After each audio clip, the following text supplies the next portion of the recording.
welcome to Perspectives, a very important show and a very important reminder, especially today. We will be taking live tweets, and I'm going to try to keep an eye on my Facebook account as well, because the topic is such where we need your opinions, we need your comments and feedback. Not feedback, we need your comments and opinions during the show. Electioneering has started, it's in full swing. Mr. Pervez Musharraf also made his press conference today, and there were other press conferences. Mr. Imran Khan is making his press conferences. Pakistan People's Party has not yet launched officially their election campaign, and also the various PMLs have not triggered it completely. But it's going to happen. And whenever it's election time, it's also time for promises, arguments, claims of piety, promises of the earth and the world and the universe. Every promise that will definitely be broken is made. But that's not my topic here. My topic here is the world has changed. Pakistanis have changed. Pakistan has changed. The dynamics are not the same as were in 50s, 60s, 70s, 80s, or even 90s, or even 2000s. In this world of internet, and thus my initial stress on the internet and Twitter and Facebook, this world of internet has really, at an exponential rate, evolved the Pakistani nation. The universe is at everyone's fingertips. The earth, the world. People are talking to people from all over the world. People are seeing different cultures. People are live watching President Barack Obama's inaugural speeches. People are live watching the Pope. People are watching webcams. People are watching live feeds. So you can't expect people of Pakistan to be someone from a rural village who has never seen anything past 100 square yards of his village. Everyone, regardless of where they're in the country, have seen the world, either directly or indirectly. They have new views, new opinions, and new expectations. As Michael Corleone in Godfather says to his brother-in-law, "Don't insult my intelligence, just tell me the truth." I feel a lot of politicians at times insult the audience's intelligence by making claims which are completely nonsensical. They are just obviously wrong claims. So my topic tonight is, what are today's Pakistanis expecting from the electioneering 2013? Not what people will do after they win or lose the election, not what they're promising to do, but the words they're saying, the things they're claiming to do, the large, grand promises being made, the accusations being made. That's what we need to evaluate if they're making sense or not. My guests on the far right, I have Southeast Asia's biggest blogger, a dentist, but a dear friend, Dr. Awab Alvi. A disclaimer here that Awab is also the in charge of Pakistan Tehreek-e-Insaf's social media team. I want to mention that because today he's not here in the capacity of representing PTI, but actually I've invited him in the capacity of being Pakistan and Southeast Asia's largest blogger. He has great influence on social media. He's an activist, but another reason I'm slipping that in is I'm sure your opinions will tilt towards PTI, which is perfectly all right. That's the disclaimer. General Secretary, Karachi Tax Bar Association, another dear friend. He's a tax and corporate lawyer and a web broadcaster. This is Zishan Merchant. Zishan, thank you very much for being here. Thank you very much. On my left, dear friend again, Ms. Aisha Tajwar, who is also a web broadcaster and a social media activist. Aisha, thank you very much for being here. And again, Ms. Zainab Imtiaz, who is a communication expert, a counselor, and has a strong opinion about what's happening in Pakistan today. Thank you very much for being here. I'd like to start with you, Zishan, even though I know I should pass the duty from the left-hand side, but still I'm going to start this with you, because when you walked in and I said, "What are we expecting from politicians?" you said nothing. Yeah, that's correct. Why do you say nothing? This is 2013. This is a different world. All politicians, leaders, the smallest and the biggest politician is now exposed to questions. The kind of questions that were asked of Mr. Pervez Musharraf today were hard, and he had to face it. He couldn't just walk away. And it's not just one channel they can shut. So in today's day of questions, awareness, why do you say you don't expect anything from politicians? For a very simple reason that I haven't seen any of them performing. You see, they make false claims. Okay. They have made false claims throughout their lives. They have not delivered what they have said, as you have already said in your intro. And whatever they're going to say again, it's going to be a blatant lie and nothing but a lie. So you see, unless there is a paradigm change in the mindset, I don't see a major change. And I don't see a change at all. Do you see a change in the electioneering, in the campaigning? I don't see that because they're going to again make the false claims that we have done this, we have done this. I mean, yeah, another day, yesterday or the day before yesterday, a claim was being made that we were not being able to serve, despite the fact they were in the ruling parties for twice the times. What are they saying? Is there any accountability on them? If they're going to say a lie, they will not be able to be elected? I don't think so. Because they're going to make a tall claim one day. People are going to vote for them anyways because they do not have a sense, because we follow a pattern set by our elders. Mm-hmm. We do not take our own decisions. Rather, we do not have a choice at this point of time as to who to elect, how to elect, and when to elect. I mean, the election is ahead of us. But still, we do not have a right path. Okay. Actually, you were making a similar claim. No expectations. Why? Yeah, I guess when the question was put forward to me, same reaction came out that I had no expectations, be it the politicians, be it the political parties, be it the upcoming elections, or whatever, the current Pakistan situation. And why I said it, because I've seen my parents having the same expectations during their time, but they got nothing in return. We're still where we were, I guess, 60 years back. And I guess we're going even, in a worse position. So the word expectation does not stand there for me, be it elections or be it, the election campaigns that are happening. I guess PTI is a light of hope for a lot of youth. A lot of youngsters are being attracted by PTI's agenda and, their movement. But again, yes, still no expectations, because I guess we've had it, we've lost all hope, and we don't want to expect, because we don't want people to keep hurting our emotions and, our expectations. So you're saying no expectations because you've just been bitten and you Yeah. just speak bad? Repeatedly again. Or there's a logical no expectations? There is both. So there's a subjective and an objective. And an objective, both. You see the point, if I may add. The point is that over the past 60 years, have we gone upwards or we have slid down? Yeah. Yeah, but you can't let the past determine your No, future. what I was the trying to people who we compare. have been electing. Zainab?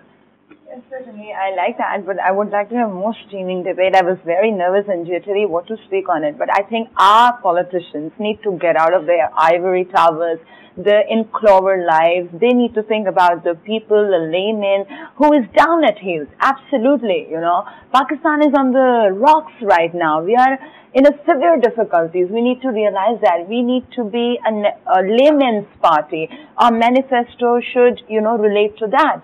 Actually, a layman cannot relate to the politician, the leadership, the leaders, the governance of our country, which is very disappointing, and that's why we are in a despair. It's a very difficult subject to say, but yes, it's a forlorn hope now, but I still have hope. You see we're down on the rocks. I don't agree with you. I think Pakistan is one country with, God willing, will never go down completely. God forbid. I've already got tweets coming in saying, why is Dr. Saab quiet? I'm in fact just waiting for all you guys getting upon me. But I absolutely No, I absolutely think so, because we have to have hope. If you want to live a life in Pakistan, you have to think of what lies ahead of you, not be constantly put down in what they have done in the past. I give full credit to the media for opening up the channels, opening up accountability. Because right now, whoever's being questioned for whatever, I give an example. A few months back, there was a bakery beating, so-called bakery beating, that only came to light because the media was ready to highlight issues. I think that's what's going to hold these politicians to task. I've seen PML-N change its course from the last 2 years. They've actually gone to an extent that they want to change. They want to show themselves as change makers of some sort. What triggered it, I take take credit for the PTI for actually having stumbled their normal course of action, and that's the change that Pakistan needs to see. It needs to see disruptors irritating these incumbents from going on their own merry-go-round way, while these disruptors who actually want change makers actually shake their balance and intercept them. Yeah. So I think these Pakistan Tehreek-e-Insaf came as a disruptor to their normal course of action, and I have full hope that as long as the media remains relatively transparent, I'm not saying that all media houses have their bias or some sort. This, as human nature, to have bias. But I think when you have this transparency in play, these politicians now cannot get away with murder. That's where I have hope for. Okay, I know. As a nation, we have an obsession with holding people accountable. We have an obsession with punishing people, not letting people get away. But another disclaimer: I cannot on this show. I'm going to try my level best not to take any position. I don't have a political affiliation. I'm completely neutral. But I'm going to be objective here.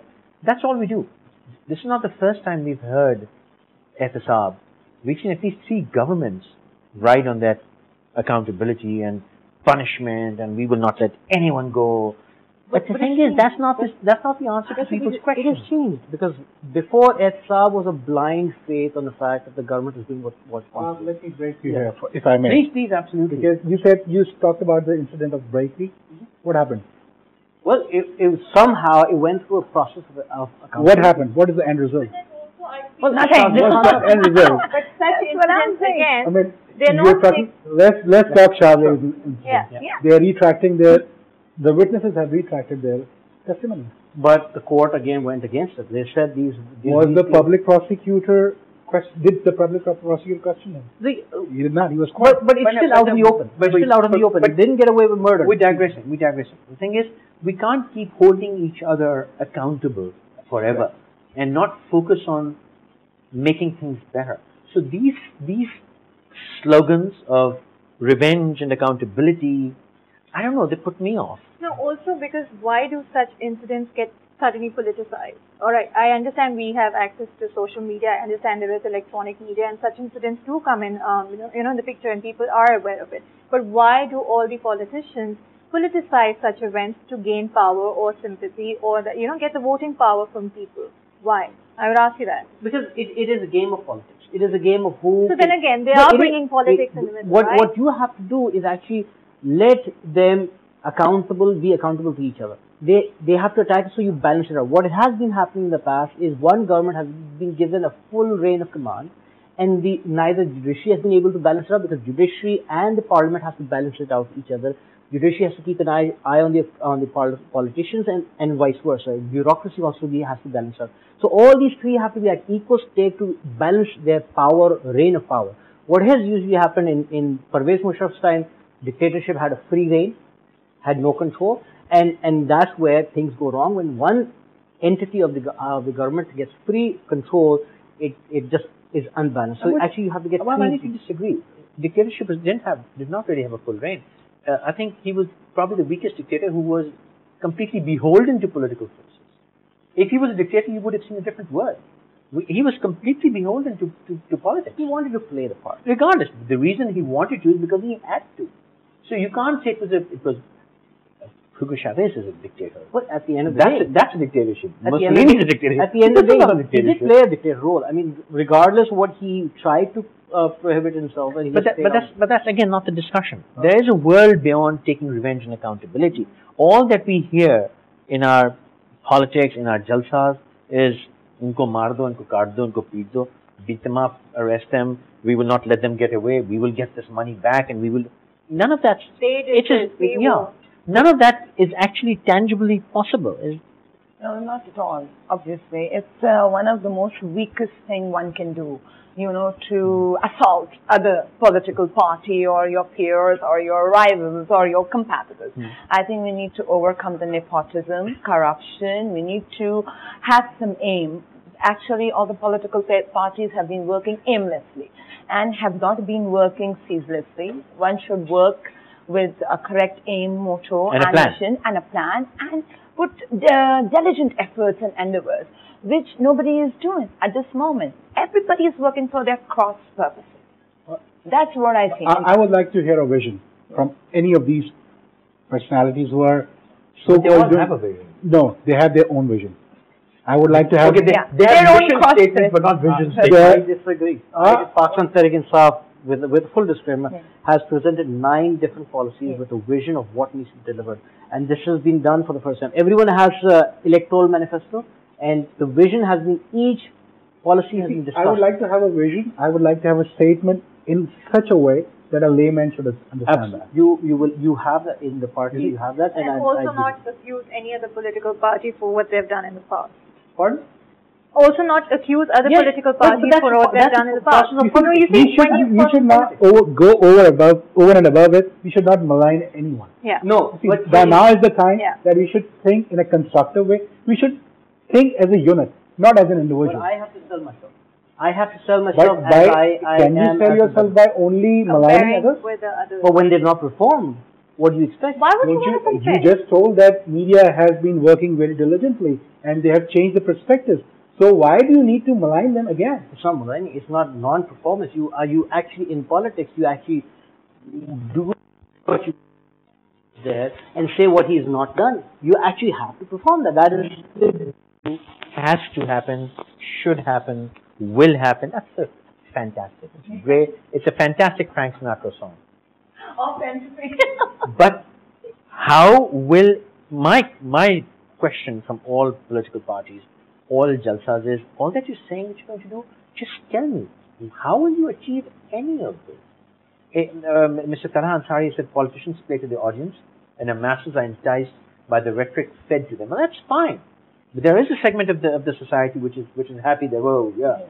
But there is another segment of the society which interestingly most political parties are vying for, people who've never voted before. And Suhail Ghai had said, do you really believe Imran Khan is going to win? Question with you, with the new voters who have always used to sleep in the past elections. So no one is actually enticing the new voters. You're a new voter. Yeah. You've never voted before. No. Are you being enticed by anyone? No.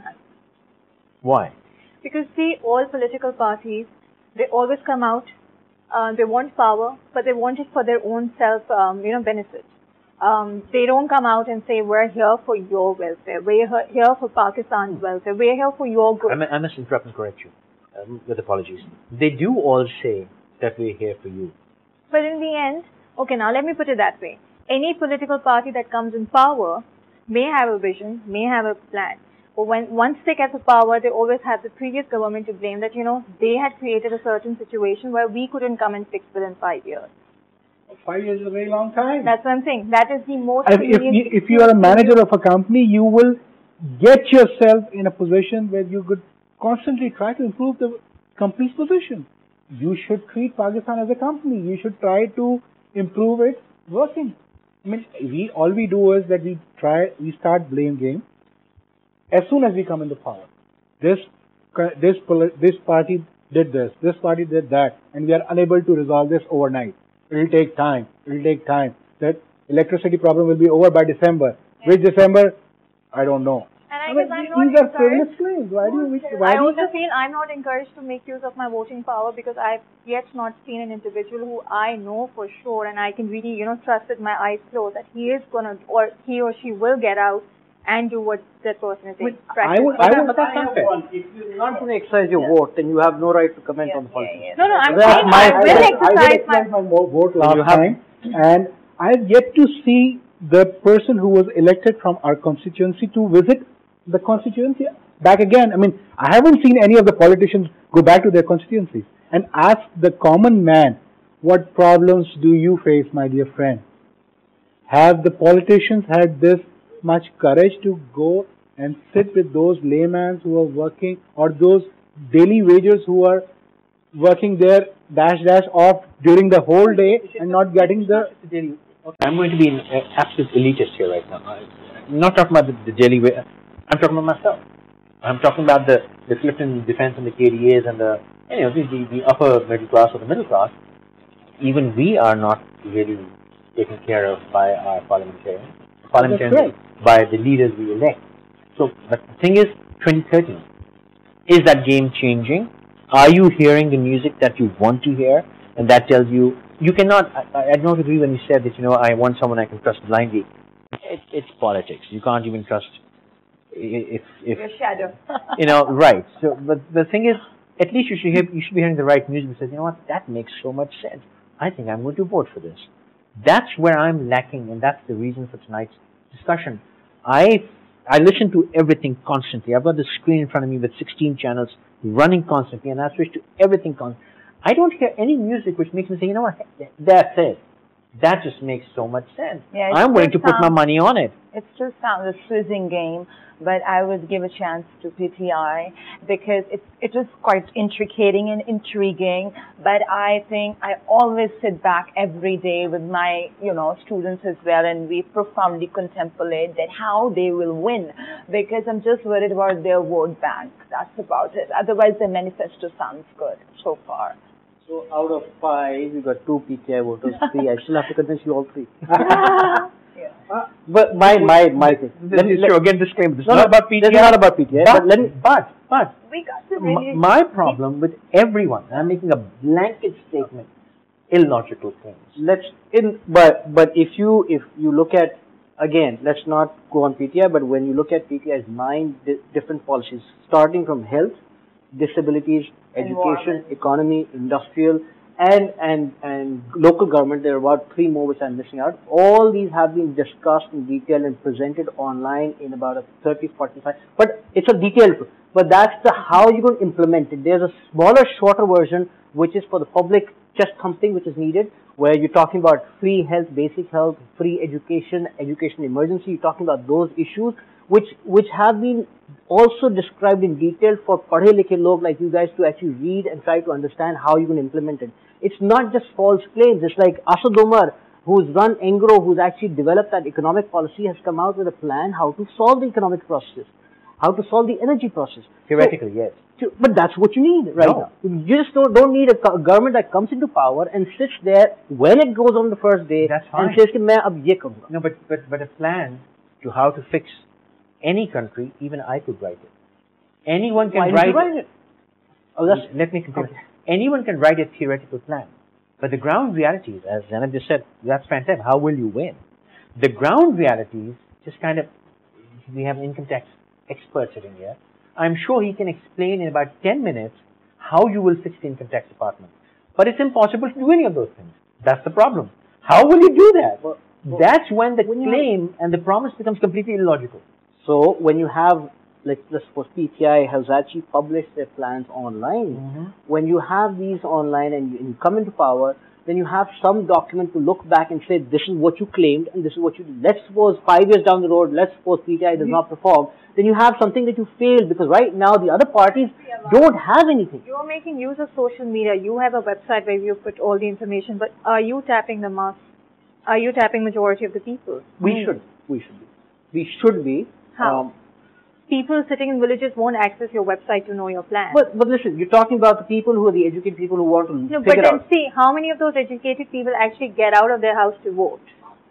That's the problem. That's the biggest problem we're going to face. We're jumping on 2 different areas right now. We're talking about the intellectual part, and then you're talking about the vote banks. It's a 2 different. Right now we're talking about how the policies are going to stand up.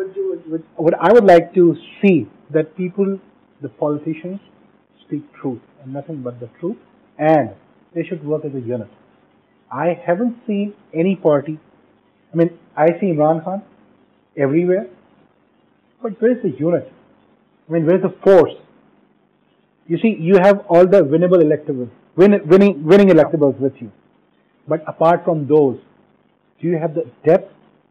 You got a plan? You have a plan, but that's what Zainab said. How are you going to win it? How are you going to execute it once you are not in power? That's where the chest thumping, that's where the narebazi, that's where the jalsas come in. All these and those nuggets of statements come in. It doesn't require a long policy that you present. I give an example. In this last jalsa that we had on 23rd March, he significantly said 6 promises. Correct. Those are the slogans you give out. That's what entices the masses to come out. Okay, let me interject here.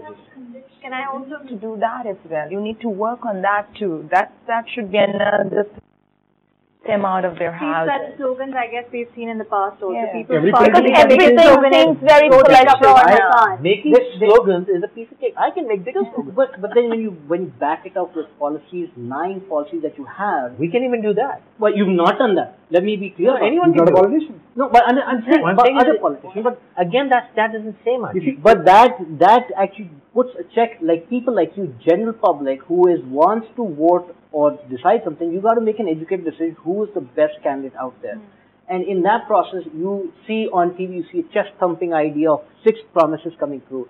Then you, as an educated individual, go back and see how does he back up with these 6 promises that he comes on.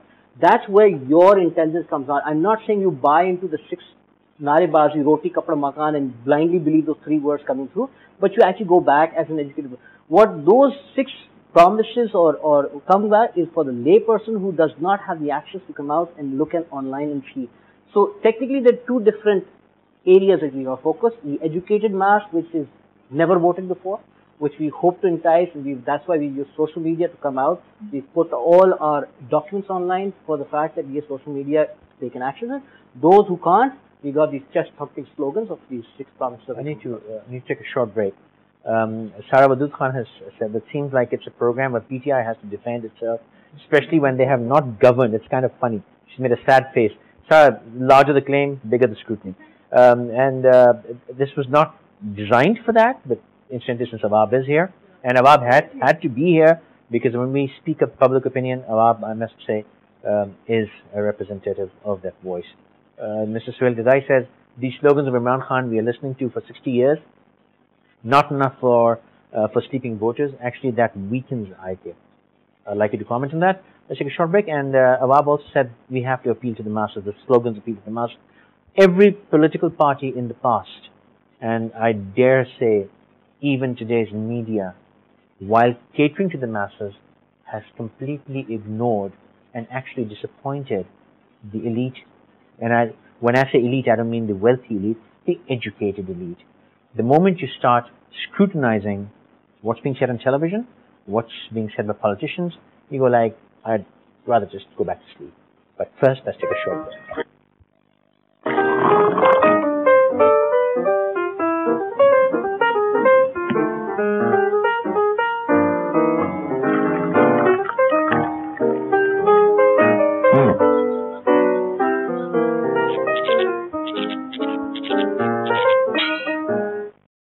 Staying with us, you're watching Perspectives. We are discussing what Pakistanis are expecting from Electioneering 2013. What will happen after the election? That needs to be seen. We cannot make any predictions or claims. But what people are saying today, with the promises, the claims, the slogans, the chants, and the alliances, the affiliations, the seat adjustments, that needs to be discussed and that needs to be looked at because, and just before the break, I had mentioned that every election, every campaign, I will not say political, every campaign, every election, and media has seen where the strength of numbers lies, and that's the masses. And they've all geared themselves completely for that. The most highly educated of a politician or a channel or a leader, sooner or later, has to cater to the masses, which is perfectly all right. That's where the vote bank is. But in the process, the educated elite have always been shortchanged, isolated, and left ignored. This is one of the reasons, I'm going to be very honest, I'm sitting on PTV English, because I felt when this channel came out that it's going to cater to that ignored part of the society.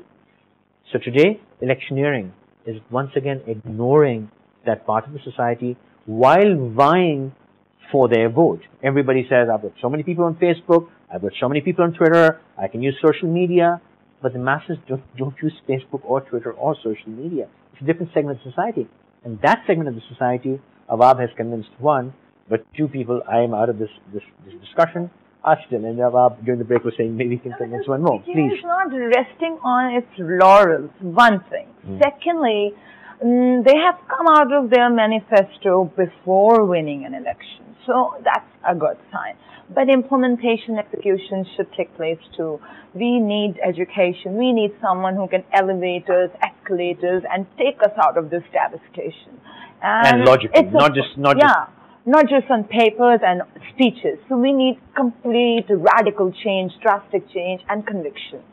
So I'm not that disappointed as she is, but let's try them. I have a tweet which I must include. This is from Umar Farooq Jamil. Now, this is what I call a logical tweet, which makes me go, yeah, that makes sense. Yeah. And he said, I don't think PTI will make the government, but I hope they make a better opposition than PML-N opposition did this government next time. So that's logical. You may not win, but PTI will probably make a solid opposition. Potent opposition. There was no opposition this time. That is the box. Either you're in ruling part, treasury benches, or but that's my point is that's a claim, that's a tweet, that's a statement that's like solid, makes sense.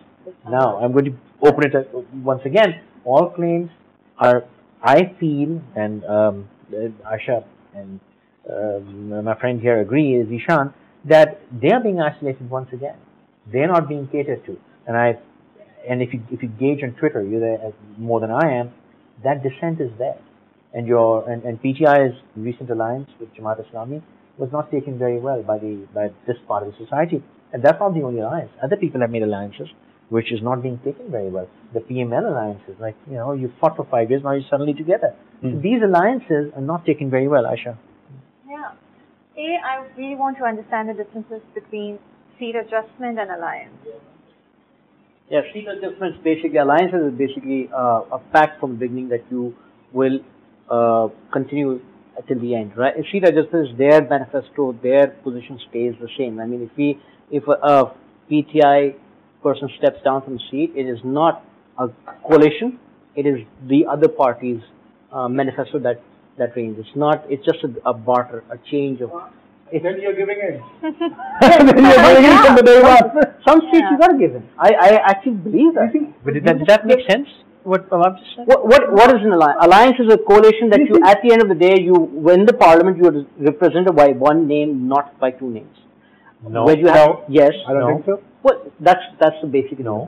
Seat PML friendship, PML Hamkhal, and PML-N have what do you call this? Seat adjustment or alliance? You can't jump parties. You can't jump parties. They haven't jumped either. But without the consent of the leader of the party, you cannot cross over the Parliament House without their consent. If you have seat adjustment, you're still represented of that party's leader.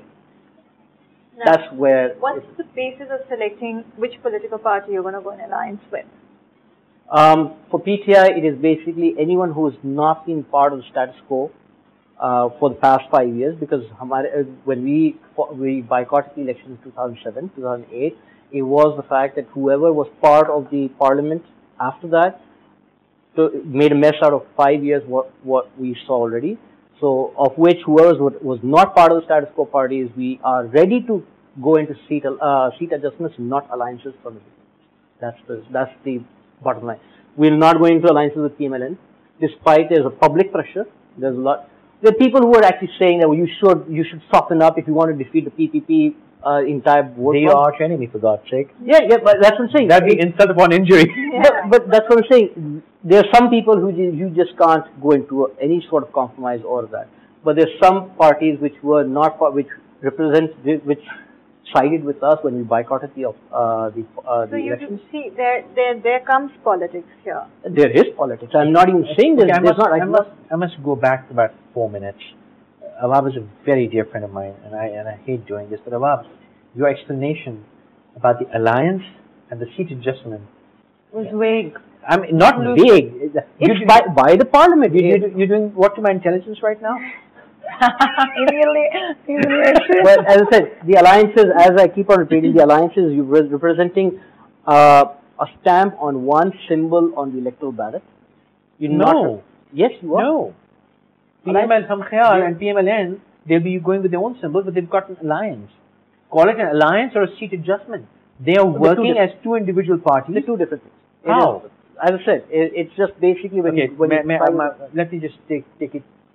Give you another twist to this. Are you ashamed of this alliance that you're so defensive about calling it an alliance and calling it a seat adjustment? You're kind of defensive about it? No, we're not. Then why don't you just call it an alliance? How is it different? It's a seat adjustment. As I keep on repeating, alliances, you have the leader of your party. You cannot cross over. You come together to win election and eventually form. I'm giving a new word. You've come together to win an election and to form government. But if you break away from the that's fine, regardless. That's what I'm saying. I'm not carrying it forward. But when you become defensive and you try to explain the difference, you've still come together. And if you can come together with one, and Aisha's question, what's the criterion? If you can come together with one, might as well come together with another. Where's the problem? You guys doing seat adjustment, you will have a political letting that party win. have an alliance or We made a claim from the very beginning that we will not go into any of the status quo parties. That's our basic claim. And in that process, when we talk about alliances and seat adjustments, we have made a flat-out statement we're not going to partner with any electoral alliances. We'll only do seat adjustments where needed. Seat adjustments is one party winning the elections and the other party backing out from that seat. By doing that, you're supporting that party, right? That's beyond. That's taking a step beyond. You're working together. They're working together. They're supporting that party. But that means that there is an alliance. In the parliament, can you take a step forward? In the parliament, you're still representing your party. That's correct. You're not representing you supported that party during that election. If you're not ready to do an alliance with any of the parties, then if you come back for instance, you come into a government, what will you do? Because all the parties that you're against, off or whatever. So who will be your best alliance then? That's what we're doing. We're already making some seat adjustments from the beginning, where we are showing softness to certain parties where we can compromise and elect people. Okay, I'm going to drag it back from there. Because this has become like anti-PTI lobby. This is not. No, see, I want to understand Okay, why. I want to make a decision. I want to make a decision who to what. You mentioned that you got into an seat adjustment with GI because they supported you while you boycotted previous elections. Regardless of what they've done in the past, you did not consider that. It's basically what we said. If they're honest people, okay, we consider them honest. They're not corrupt. They've not been in any corrupt governments that we could actually put on. In the last 5 years, they've not been corrupt. So that's the basic premise, that we don't want to partner with corrupt people. That's our thing. As I said, we would like to show political maturity. That when you talk about politics, it's not an idealistic political world where they're not corrupt, but they are marginally better. You have a tweet. You have a supporting tweet. So let me just help here. Sarah Abdul Khan says, seat adjustment is when a party agrees that they will support your party when you're strong. You're trying to confuse Awab, go Awab. We're not trying to confuse you. All I'm saying is that when you become defensive and try to explain the two, it feels that you realize. My apologies, and again, I disagree. Oh no, maybe I'm just saying, the way I see it, the way it seems is that you realize that, it's tricky, so we can't say that we're working with them because it won't be taken too well by this lot, so let's just say, well, it's a seat adjustment. Good enough, because they still will continue, when they enter the parliament, they will still have their own agenda, what needs to be. We would have a soft corner on trying to sway them to our side if we want to go into some sort of a larger coalition of people, but they will still maintain their own agenda of what they want to do. If there is a seat adjustment on a certain National Assembly seat, then it is the other party, the Jamaat Islami, and not PTI, but our voters, we will suggest our voters. Okay. Let me come back to you have checked the synchronization of both the policies. Let me come back to the general topic. Everyone said what they're expecting. I didn't ask you. You became, unfortunately, my apologies, the defense part. What are you as an individual, not as a PTI worker, leader? Are you contesting, by the way? No. Not yet. As an individual, as somebody who has a finger on the nation's pulse, what are you expecting, objectively speaking? And just take your PTI hat off for 2 minutes from these jalsas. When you sit and watch these jalsas, how do you feel? What are you expecting from them? Jalsas are basically, as I said, a chest-thumping show of power. People just don't go on to rhetoric. Like if you have, it's a game of numbers. You have to show that there are 10,000 people. You got to show. So you're okay with all the tall claims and promises? You're okay with whatever everyone's doing? It's part of politics. You go to the US, you have those democratic conventions, there are thousands of people there. It is a chest-thumping show of power. It is public statements made in the 1 hour that you come in and you say, I will do this, I will do that. But what happens in the back? We have a political debate as well. Huge. We would love to have debates. I have no doubt on the fact that Pakistan Tehreek-e-Insaf would love to challenge the other politicians to come on debate. I have no doubt in that. But at the same time, when we come forward with a chest thumping agenda, we come forward back with. I kept on repeating. Let me help you. Don't take it to PTI. Don't go we. What I do. Generally what I speaking, my question, because when I see these political jalsas, it puts me off. I'm like, they're not talking to. No one is talking to me, and I get sort of turned off. Am I speaking for you? Correct. Zainab, do you agree with that? And that's what the discussion is. It's okay. You go to a village where you need to say things, please do say things. But when you're standing on global television, and this is global, and you are addressing large cosmopolitan urbanites, educated youth, and I'm like, what? Okay. What did you just now let me start. The Jalsas, if it was catering to the large global audience, should have been done in English. It's not in English. There's a reason for that. It is for the media carries it to the national television. The Jalsas are meant to be for local audience, that the people that are there, the people that have come out to address the masses. Okay, let me again interject. My apologies. When you said America, there's a homogenous society. On both ends of the spectrum, it's pretty much the same stuff. We have a complete, at least two segments of society, two ends of the society. So, as I said just after the break, this part of the society, or your left, right, this part of the society, which is a small number of people, are being completely ignored once again, because this is where the masses are. Absolutely. They're being marginalized, ignored, you got the internet, you got the TV shows coming back at you. I don't want you to defend PTR. I'm not defending. I'm saying. But the fact is that they are being marginalized again. There is a group of people on the Jalsa that you got to address. I cannot undermine the fact that has to be done. For that to confuse the fact that you want to cater to the elite, the TV shows are there, the talk shows are there. You have these. God, are you kidding me? Those talk shows are more mass than you just. No, but especially talking about that leader who is coming on stage and giving that Jalsa speech, that those leaders are on one-on-one talk shows. They're not in a fighting situation where they usually have those talk shows. Those leaders that, let's say Imran Khan, Nawaz Sharif, they come on a one-on-one talk shows. You get to hear what they want to say in a detailed situation. Humble apologies, even the one-on-one shows, nothing concretely get said. Nothing tangibly concretely get said. It's up to the talk show host to actually guide it to that. I'm sorry, I'm going to defend my community here now, because the answers are not there. The answers just don't exist. If you ask an absolute God, I have done a series of these shows where I said, just tell me what orders will you pass?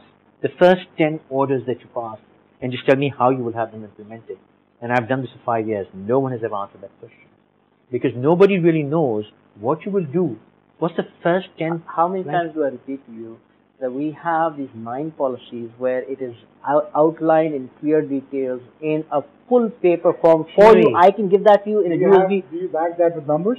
It is a full presentation and full paper written out for you. If you want to read it, if you've not read it, you can't blame it. I haven't read it, but another tweet I must include here.